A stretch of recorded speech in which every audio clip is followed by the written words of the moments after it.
Welcome again to another episode of Stories from the Edge of Life. We have a special guest once again, Rachel Jones. Welcome, Rachel. Thank you so much. Rachel, would you mind introducing yourself to our audience one more time? Sure. So my name is Rachel Jones. I have a background in journalism. I have a master's in journalism from Columbia University. And I've written a book called Grief on the Front Lines, Reckoning with Trauma, Grief, and Humanity in Modern Medicine. Currently, I'm a student at the Vancouver School of Theology, where I'm studying to become a hospice chaplain. And I'm Parag Bharadwaj. I'm a hospice and palliative medicine physician. Welcome back again, Rachel. So, last time we spoke with Rachel Jones, the author. This time we're going to talk about Rachel Jones, the person. Uh, Tell us a little bit about yourself, your background, uh, what what interests you in life, what got you to where you are. Okay, well, it's a long story, but I'm from I'm from Vancouver, Canada. So I grew up here. I moved here when I was 2 from Winnipeg. So it's really the only place that I remember living as a child. So it's a beautiful place to live. I have 2 sisters, and my parents still live in the same house I grew up in.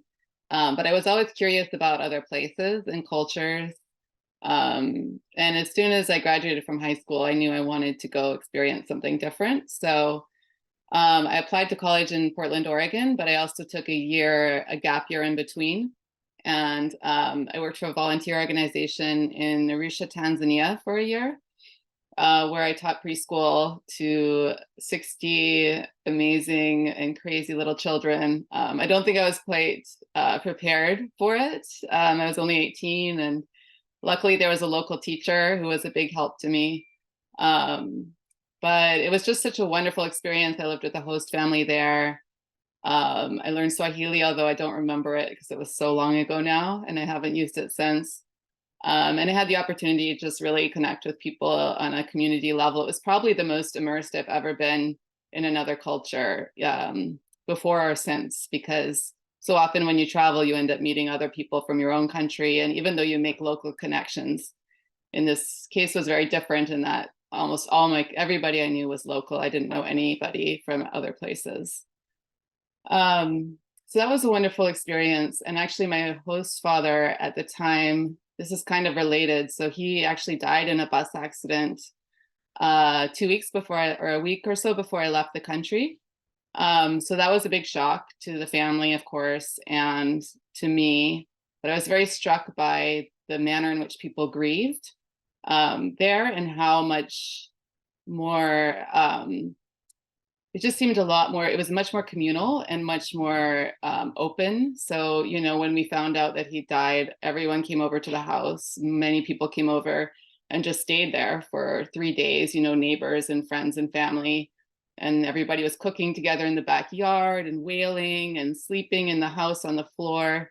So it was just a very communal way of grieving that you don't see happening in countries like Canada or the United States, that I really appreciated.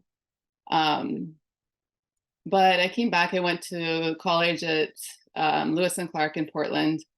And there, partly because of my experience in Tanzania, where I was able to sit in on part of the Rwandan tribunals, I was interested in how genocide happens. How do we do this to people that are basically our neighbors? And it was very clear to me that it could happen to any of us, under the right circumstances and with the right people in power pushing us to do these things. So I was very curious about that. So I wrote my graduate or undergraduate thesis on the genocides in Rwanda and in Bosnia, kind of comparing the way that they happened and the international response. And that inspired me to want to pursue journalism. So I was still interested in traveling. I did a study abroad in undergrad in Australia, where it was focused on biology and anthropology. And then after I graduated from college, I spent 6 months just traveling around Europe and working in different places.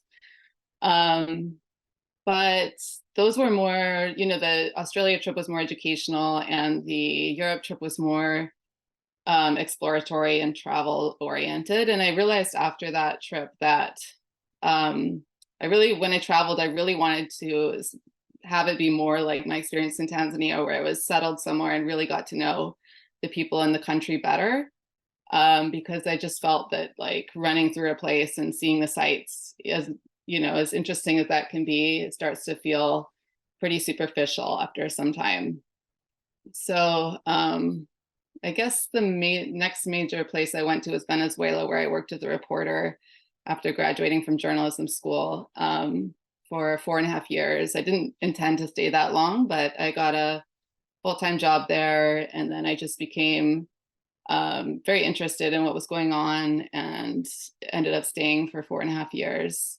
Um, After returning to the US, you know, I tend to go through these cycles where I'm like, oh, you know, I'm going to go off on an adventure and do something different. And then I get tired of moving so much. And then I come back and I'm like, I'm done. I'm just gonna stay home and, you know, live a normal life. And that usually lasts for 4 or 5 years, and then I'm off again. So I was in Oakland for about 4 or 5 years, and then I got inspired to I just wanted a quieter and kind of more contemplative life.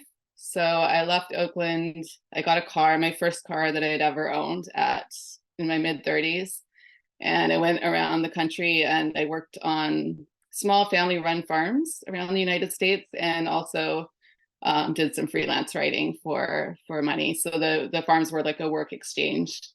And that was interesting because it gave me an opportunity to see parts of the United States that I wouldn't have otherwise, like Idaho and Wyoming and Missouri and Oklahoma.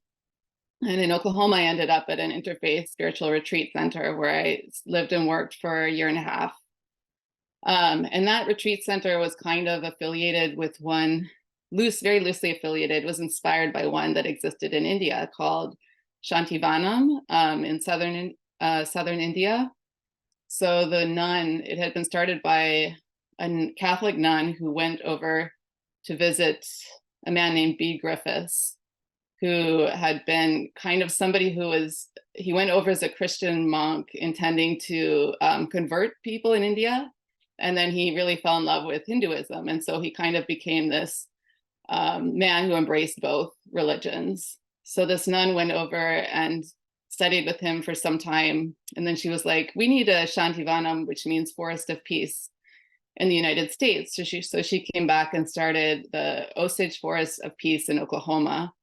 And it was on land purchased from the Osage tribe. And they came and did a blessing of the land when she opened it. And so it's this wonderful kind of intersection of different religions and places where people can come to worship in their own way.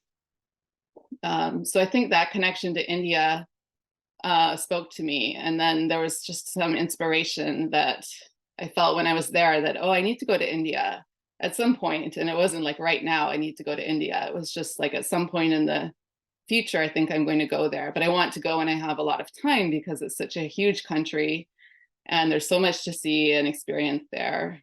So after a year and a half at the retreat center, I was starting to feel a little burned out. You know, I was working there 5 hours a day, and then I was also doing freelance work, which was about another 3 or 4 hours a day. And so I was just starting, and you're constantly hosting people. So you're constantly on, even if you're just eating a meal, you're actually there to be there with the guests.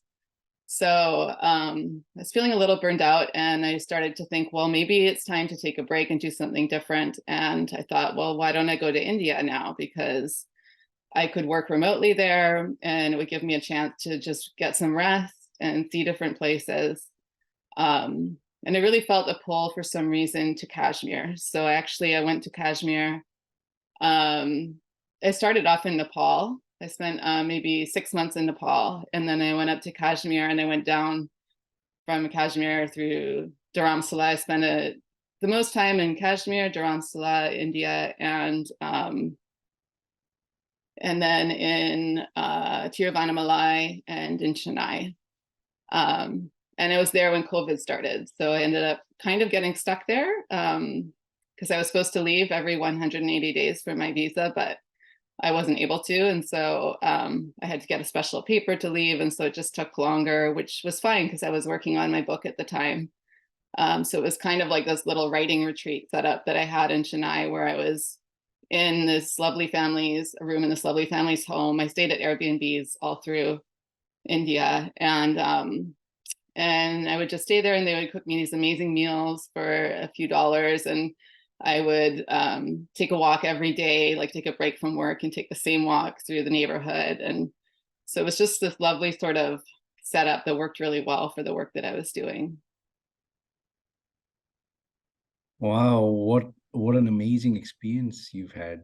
Um, Let me ask you this. So going back to your experience in Africa and Bosnia, so have you physically been in conflict zones?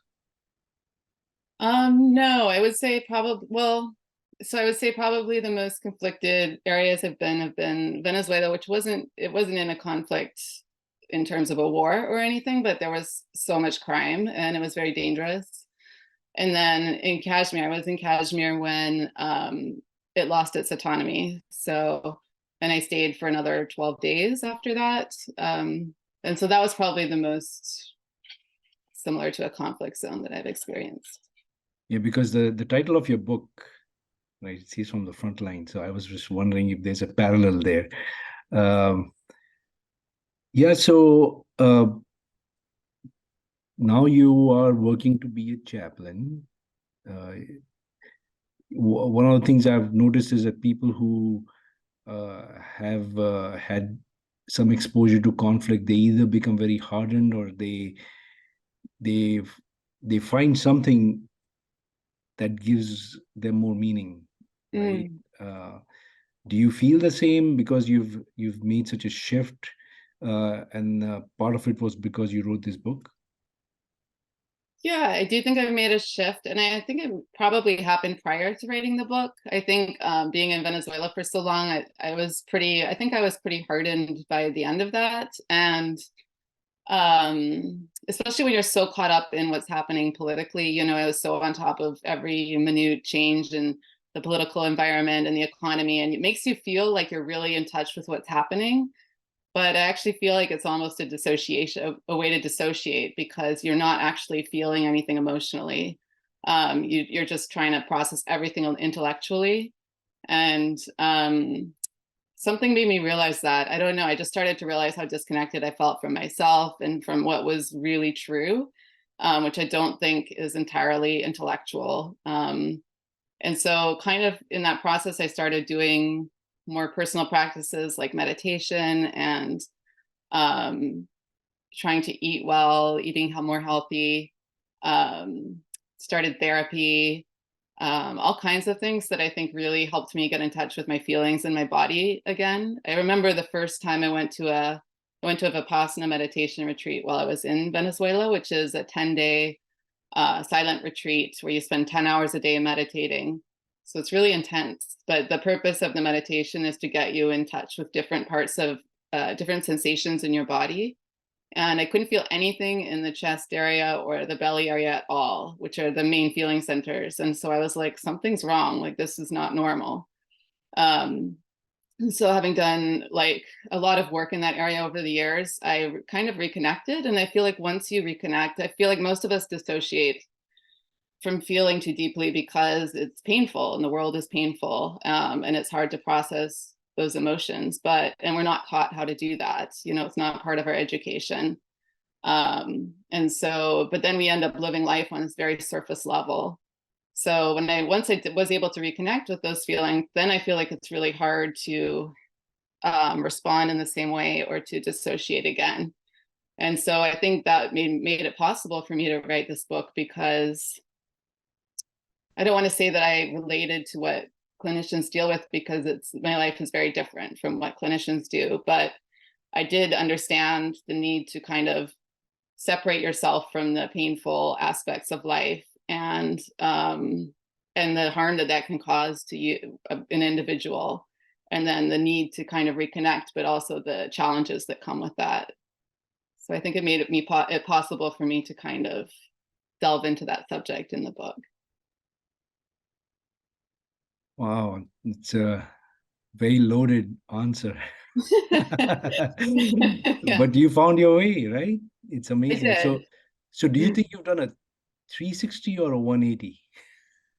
That's a good question. I think maybe a 180, and now I'm trying to do a 360, where you like integrate that back into other aspects of your life. Yeah, I mean, I don't think if I do a 360, I'll be in the same place, I would think it would be in a different place. Maybe it would be more like like you're doing a 360, but you're also moving in a direction. Um, yeah, I That think it's a constant learning process. We never really arrive anywhere. So that's an amazing response. Uh, so the reason why I said 360 is in a way, you mentioned something is you take time off, you travel, but then you always end up coming home, right? right. And that's the analogy is the birds always come back to their nest. So it's fascinating to me that you've had such an adventurous life, but then you always seem to gravitate back to where you know home is. Yeah, it's true. And it's interesting, especially interesting now because I'm back in Vancouver, Canada, where I grew up, and I haven't lived here in 26 years. So it's really been a full, like, even though I've come back to North America, I've lived in the United States in different places. So this is really the first time I've come back to where I grew up. And my parents are getting older. My mom just turned 80, so that's part of the reason. Um, but also, there's something about the land that you grew up on, I think, that's really powerful. And I just feel really connected to the mountains and the ocean here. And I always miss them everywhere I went. So it's nice to be back in that environment again. Awesome. So tell us a little bit about your journey as an author, because to me, the more I'm talking to you, I'm actually learning that um, it's a very heartfelt process that you went through, right? It's just not putting words on a piece of paper. You put your heart into it. So can you tell us a little bit about the emotions that went into writing the book? Sure. So I actually think that, yeah, it is a very heartfelt process for me. And I think that's what changed from the journalism that I was doing before to the what I'm doing now. um, is that being a, only writing stories that I want to write, or having the freedom that I have with in writing this book, for example, allows me to kind of draw on that sort of like heartfelt intuition more. And I feel like that's where the most powerful stories come from. So that's true in the case of this book, where it kind of emerged. It wasn't even like I planned to write this book. I think if we're operating from a place of ego, often we're trying to make something happen for our own good, and sometimes for the good of other people as well. But when it just kind of emerges from some place that we can't quite name, then it's a different process. This is just something that kind of came to me, and it was like, it was almost like the universe was like, I want this book written. Will you do it? And I just kind of said yes, and I just happened to be the person that was that was there. And that's happened to me with some other journalism stories as well, where I just felt called to a place or to an idea and started exploring it, and then a story emerged from that. So I just feel like that kind of process is much more organic and much more heartfelt, and it feels more like I'm in service to something bigger than me, and less like I'm trying to make something happen. Yeah, do you think it was a chance happening? Because it seems to be a series of coincidences, right?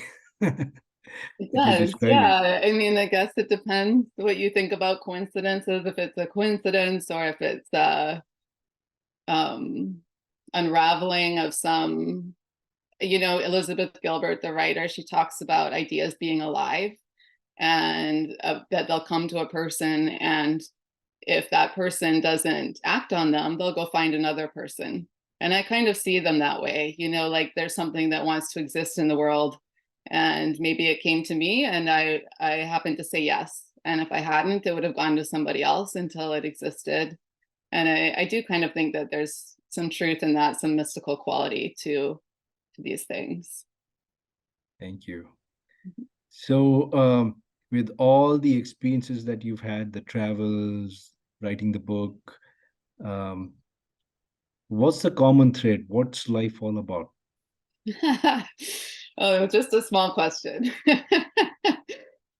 um, I think life is about staying true to yourself, to your own calling and your own integrity. You know, I think so many of us are taught not to listen to our deepest knowing and our intuition and our instinct. And especially women, you know, I think and with women especially, it can be really dangerous because we usually know when something's not safe or something is safe, but we're kind of taught away from those inner feelings. And so I think reconnecting with your own feelings and your own inner knowing and then acting on that is the best way to live life, in my opinion. Awesome. So you mentioned that every so often you get a inkling of leaving and traveling. What's your next destination? That's a good question. And I don't know because right now I'm in the phase where I feel like I'm staying forever.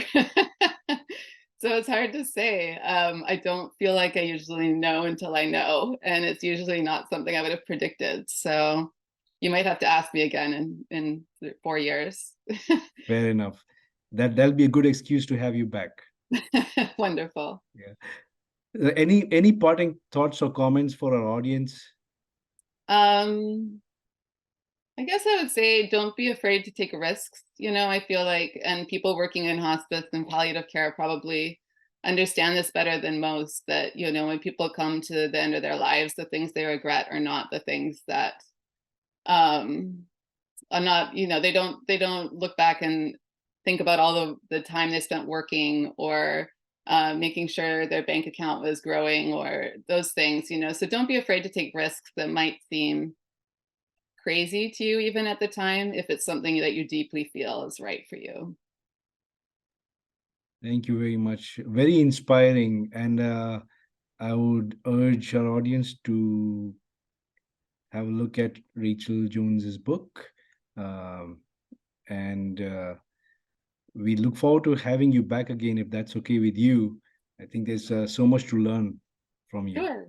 I would love that. All right. Thank you very much for your time. Thank you so much.